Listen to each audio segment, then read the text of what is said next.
आपके सम्मान की लड़ाई कौन लड़ रहा है, सड़कों पर कौन भटक रहा है।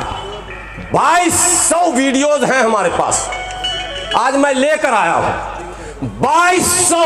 कितने वीडियो? 2200 वीडियो। 53 फोटो है इंजीनियर डीसी कपल के धरने के। गटर में मौत किसकी हुई? सीवर में मौत किसकी होती है बताइए? अडानी की या अंबानी की? अरे सीवर में किसकी मौत होती है? सफाई कर्मचारी की। और हमारे लोग सीवर में मर रहे, कोई बोलने को तैयार नहीं, न कंपनसेशन की बात कर रहा, न पुनर्वास की बात कर रहा, न उनके पीढ़ी को नौकरी देने की बात कर रहा। तमाम लोगों की लड़ाई के बीच इंजीनियर डीसी कपिल और एडवोकेट भानु प्रताप यहां मौजूद हैं। इनके क्लिप को उठाकर आप देखो कि जंतर मंतर से लेकर जहां जहां ये आवाजें उठाई गई हैं वहां पूरी ताकत के साथ, पूरी सलाहियत के साथ ये अड़कर खड़े रहे हैं। जिनको भी देखना हो आज मैं लेकर आया हूं सर, आज मैं सारी तैयारी कर आया हूं। मैं दिखाना चाहता हूं और आपके माध्यम से पूरे क्षेत्र में, पूरी दिल्ली तक ये संदेश पहुंचाइए। मक्कारों की मक्कारी को अगर नहीं पहचानोगे तो सुख का जीवन जीने ये नहीं देंगे तुम्हें। जब तुम इनके पीछे पड़ोगे, इनके पास 2-3 पुरिया है, दवा लेकर चलते हैं 2-3 पुरिया। पहला पुरिया है हिंदू मुस्लिम, ज्यादा बुखार आया और ज्यादा ईमानदारी की बात किए, ज्यादा इनके खिलाफ पीछे पड़े तो एक पुरिया दवा देंगे हिंदू मुस्लिम, फिर दूसरी पुरिया दवा देंगे बिहारी, बंगाली, मराठी। लड़ाई हुई है क्षेत्रवाद, संप्रदायवाद, अब क्षेत्रवाद। फिर तीसरी पुरिया निकालेंगे भाषावाद। और भाषा के हिसाब से अपने अपने लोग ये सेट कर रखे, इधर से तू पहले बोलेगा, उधर से तू पहले बोलेगा। और धर्म के हिसाब से भी सेट करके रखा है। जो मुसलमान चिल्ला चिल्ला कर आपको टीवी पर दिखता है ना मुसलमानों की बात करता हुआ, समाज में मुसलमान के लिए नहीं लड़ रहा। मैच फिक्स हो जाता है। दोनों तरफ से इन्होंने सेट कर रखा मामला। ये सब कुछ आपको समझना होगा। समझने के लिए ज्यादा समय होता नहीं, इसके लिए परखना पड़ता। मैंने कहा नापो तौलो देखो। आपको पता है संविधान से छेड़छाड़ हुआ, संविधान से छेड़छाड़ हुआ SC ST एक्ट के खिलाफ। जब लोग सड़क पर उतरे तो कौन कौन आपके नेता उतरे थे? केजरीवाल थे क्या सड़क पर? 2 अप्रैल 2018 को केजरीवाल थे सड़क पर? अरे जोर से बोलिए ना भाई। राहुल गांधी जी सड़क पर थे क्या? मोदी जी थे क्या? आदेश गुप्ता जी थे क्या? आपके विधायक जी थे क्या? काउंसलर? अरे नहीं साहब, समाज था और सामाजिक योद्धा था। उसके खिलाफ वो भी क्लिप लेकर आया हूं। 2 अप्रैल 2018 को भारत बंद हुआ। जो हालात बने, 14-15 नौजवान हमारे शहीद किए गए। 3 अप्रैल को सुप्रीम कोर्ट का घेराव, मंडी हाउस से सुप्रीम कोर्ट का घेराव।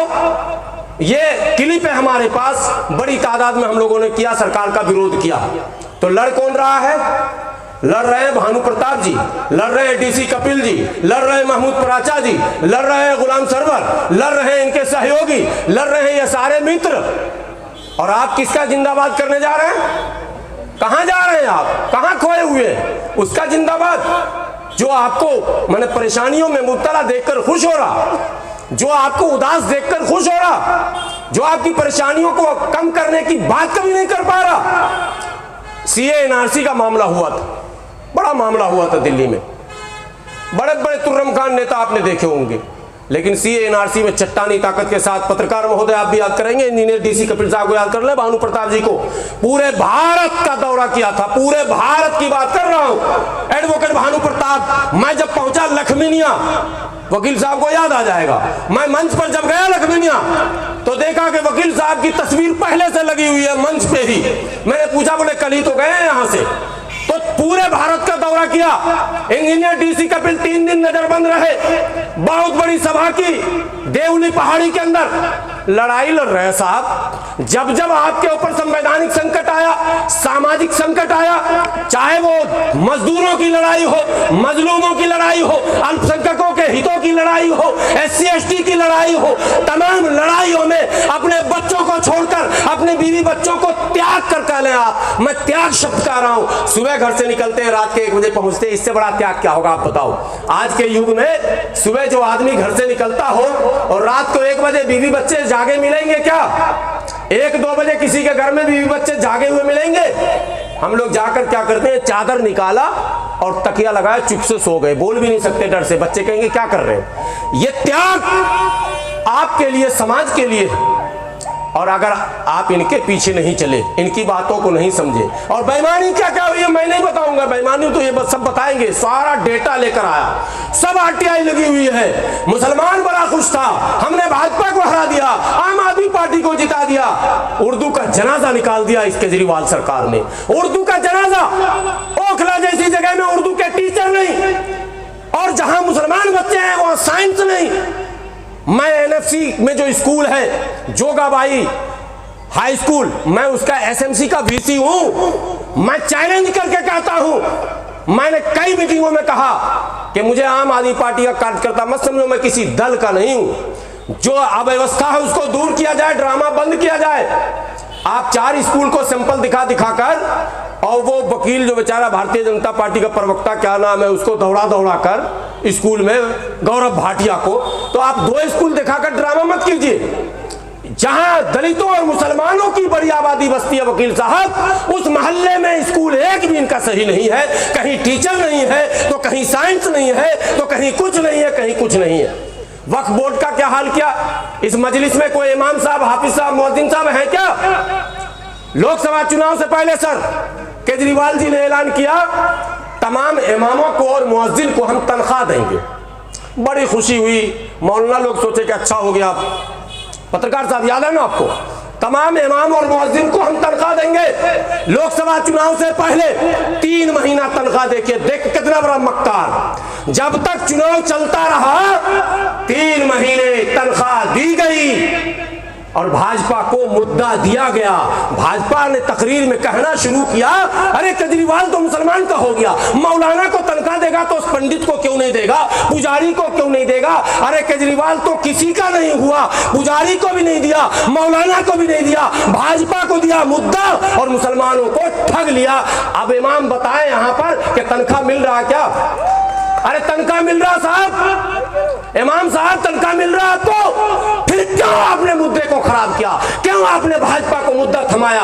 यह सबसे बड़ा मुद्दा है। इसलिए ठगने वाले सावधान हो जाइए। हम जैसे हजारों लोग अब तैयार हो रहे हैं, हम ठगने नहीं देंगे। इसीलिए मैंने कहा सबको शौक है राजनीति करने का। डीसी कपिल साहब किसी पॉलिटिकल पार्टी में जाएंगे तो नहीं लेगा क्या, भगा देगा क्या? अरे मैं किसी पार्टी में जाना चाहूंगा, कोई भगाएगा क्या हमको? लेकिन 17 साल हो गए दिल्ली में, किसी दल की गुलामी नहीं किया हूं। यह रिकॉर्ड बनाकर रखा हूं कि समाज के लिए लड़ना है, समाज के लिए जीना है, समाज के लिए बोलना है, समाज के लिए चलना है और समाज के लिए सोचना है। इसलिए दल में जाओगे तो गुलामी करनी पड़ेगी। केजरीवाल की जय, मोदी जी की जय, राहुल जी की जय। हम कहते हैं समाज की जय, समाज के लिए आगे आओ। इसलिए सामाजिक लोगों का आगे आना जरूरी है। मुद्दा यह है, सुबह शाम हम मोदी चालीसा और केजरीवाल चालीसा पढ़ेंगे तो पार्टी में रहेंगे, नहीं तो लात मार के निकाल दिए जाएंगे। यही दलों की स्थिति है। आपको जो उनके सुपर बॉस जो सुप्रीमो होते हैं, उनकी आरती करनी पड़ती है सुप्रीमो की। कौन कहता है धार्मिक लोग हैं राजनीति में? अरे ये लोग जो अपने सुप्रीमो का गुणगान गा रहे हैं, ये धर्म का भी अपमान कर रहे हैं। इन्हें समाज का, क्योंकि समाज में भगवान वास करता है, सुप्रीमो में नहीं। तो ये एक बहुत बड़ी बात है और इस मुद्दे पर संघर्ष हम लोग निरंतर कर रहे हैं। लेकिन साहब हम लोगों के पास प्लेटफॉर्म नहीं है। आज पहली बार मुझे खुशी हो रही है कि बहुत ज्यादा कैमरा लग गया मेरे आगे। हम लोग तो तरसते हैं कि इतना कैमरा कब लगेगा भाषण में। कैमरा नहीं लगता, कैमरे पर और कलम पर पहरा है। तुम क्रांतिकारियों को दिखा नहीं सकते। एडवर्टीजमेंट में तो कुछ और दिखाया जाएगा, मीडिया में तो कुछ और दिखाया जाएगा। आपके हितों की लड़ाई लड़ने वालों को तो किनारे लगाया जाएगा। ज्यादा उछलेगा मछली की तरह तो जेलों में पहुंचाया जाएगा। और लंबी सूची है, मैं नाम नहीं ले सकता। कितने बेकसूर नौजवान जेल में हैं जिन्होंने सिर्फ हक की बात की थी, सिर्फ समाज और संविधान की बात की थी, सिर्फ इंसानियत की बात की थी, अमन और इंसाफ की बात की थी। उन्हें जेल की सलाखों में डाल दिया गया है। और जो लोग फितना और फसाद फैलाते हैं, जो लोग अमन को नुकसान पहुंचाते हैं, जो लोग इंसानियत को, मानवता को तार तार करते हैं, उन्हें खुलेआम घूमने दिया जा रहा है और भाषण करने दिया जा रहा है। इसी व्यवस्था के खिलाफ देशभक्त भारत मोर्चा मैदान में आई है।